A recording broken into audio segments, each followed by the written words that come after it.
उत्तर प्रदेश के बलिया जिले का एक छोटा सा गांव था, नरौलीपुर। वहां का एक जमींदार था रघुवीर सिंह, जिसकी उम्र 50 के पार थी। ऊंचा कद, कंधों पर हमेशा एक सफेद अंगोछा और चेहरे पर अकड़। रघुवीर के पास गांव की सबसे उपजाऊ जमीन थी, कुल 12 बीघा। गांव में उसका नाम रौब से लिया जाता था। वो अक्सर कहा करता था, समय सबका आता है, लेकिन नरौलीपुर में तो रघुवीर सिंह का ही चलता है। खेतों में सुबह सूरज की पहली किरण खेतों पर पड़ती है। रघुवीर बैलों के साथ खेत की ओर बढ़ता है। इस मिट्टी से ही रोटी मिलती है, यही भगवान है, यही पूजा। कुछ खा तो लीजिए, सुबह से भूखे हल चला रहे हैं। जब हल चलता है ना शांता, तब भूख भाग जाती है। बस खेत ही सुकून है। शांता भाभी, लीजिए राजू बाबू की चिट्ठी आई है। अरे वाह, मेरा राजू कैसा है, क्या लिखा है देखूं। इस महीने 7,000 रुपए भेज रहा हूं। गुड़िया की पढ़ाई मत रोकना। पिताजी को प्रणाम। देखिए जी, राजू ने फिर पैसे भेजे हैं। कह रहा है गुड़िया की पढ़ाई मत रोकिएगा। पैसे भेज देता है तो क्या भगवान बन गया?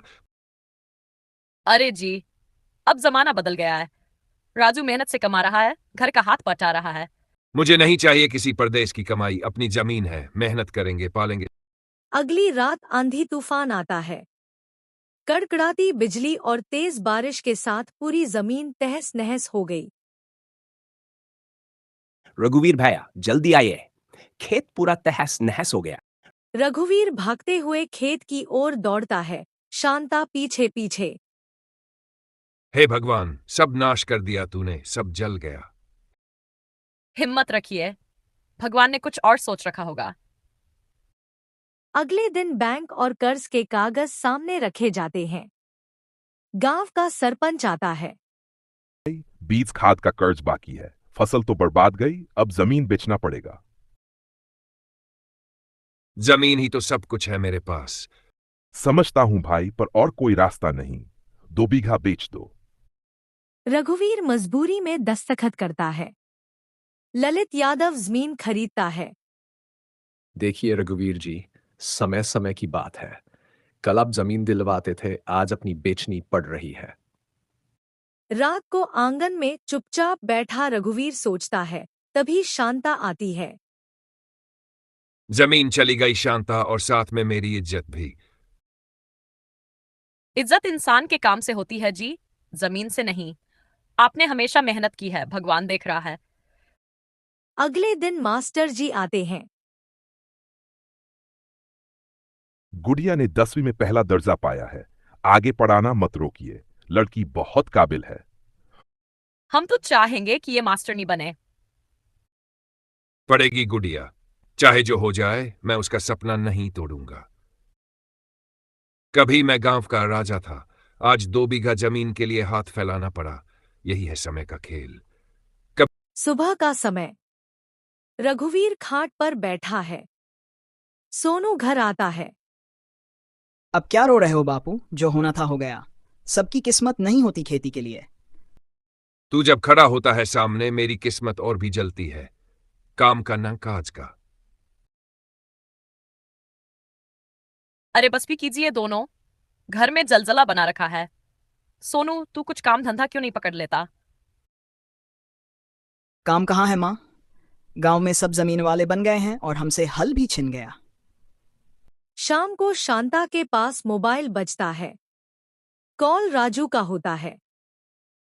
हाँ बेटा राजू, कैसे हो?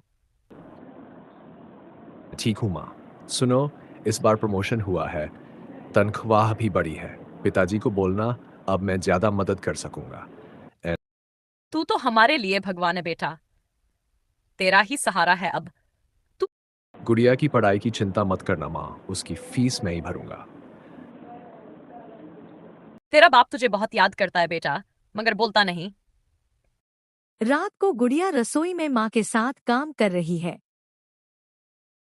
माँ, एक बात पूछूं? माँ, हाँ बेटा पूछ। क्या मैं मास्टरनी बन सकती हूँ सच में? अगर तू चाहे तो तू जिलाधिकारी भी बन सकती है, तुझ में हिम्मत है। फिर मैं बनूंगी माँ और पिताजी के लिए एक नई जमीन खरीदूंगी। अगली सुबह रघुवीर अपने बचे हुए खेत में हल लेकर जाता है। खेत की हालत खराब है। जो बचा है उसी से लड़ाई लड़नी है, हार नहीं मानूंगा। गांव का एक बुजुर्ग रामदयाल काका पास आते हैं। रघुवीर, तू फिर से खेत में लग गया। काका, आदमी जब तक सांस लेता है तब तक कोशिश करता है। बिल्कुल सही कहे, समय हर किसी की परीक्षा लेता है। तू मजबूत है। शाम को सोनू गांव के दोस्तों के साथ बैठा होता है। सोनू, शहर चलना है क्या? एक कंस्ट्रक्शन साइट पर काम है। काम कैसा है? ठेला खींचना पड़ेगा, लेकिन पैसे मिलेंगे। ठीक है, चलूंगा।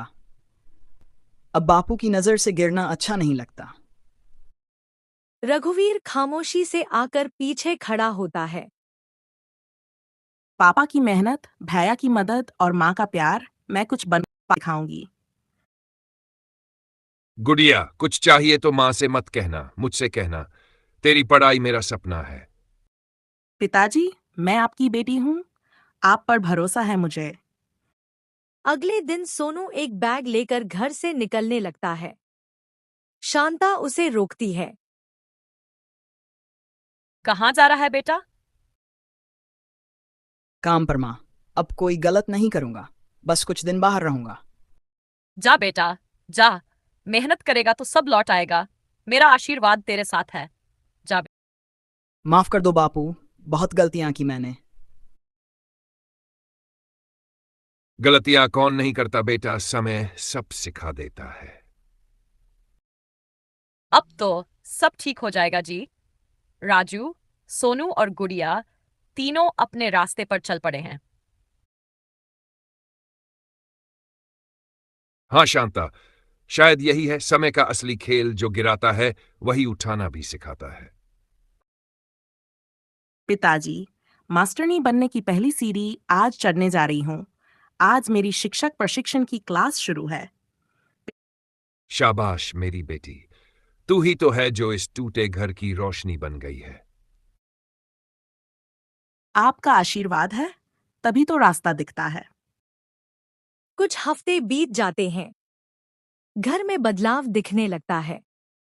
रसोई में धुआं नहीं, आंगन में हंसी है। खेतों में हरियाली लौट रही है। एक दिन गांव का प्रधान आता है।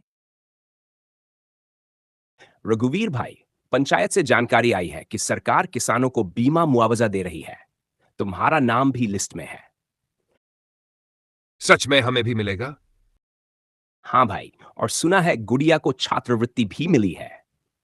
गांव में नया साल शुरू हो चुका है। रघुवीर सुबह खेत में काम कर रहा है। एक महीने बाद गांव के स्कूल से पत्र आता है। माँ, पिताजी, मेरी सरकारी नौकरी लग गई है। मैं अब स्कूल में पढ़ाऊंगी। सच में? ओ मेरे भगवान, तूने हमारी बेटी को इनाम दिया। आज मुझे लग रहा है जैसे मेरी बर्बाद जमीन फिर से उपजाऊ हो गई हो। अब आप दोनों को कुछ नहीं करना पड़ेगा। मेरी तनख्वाह का पहला हिस्सा आप दोनों के लिए।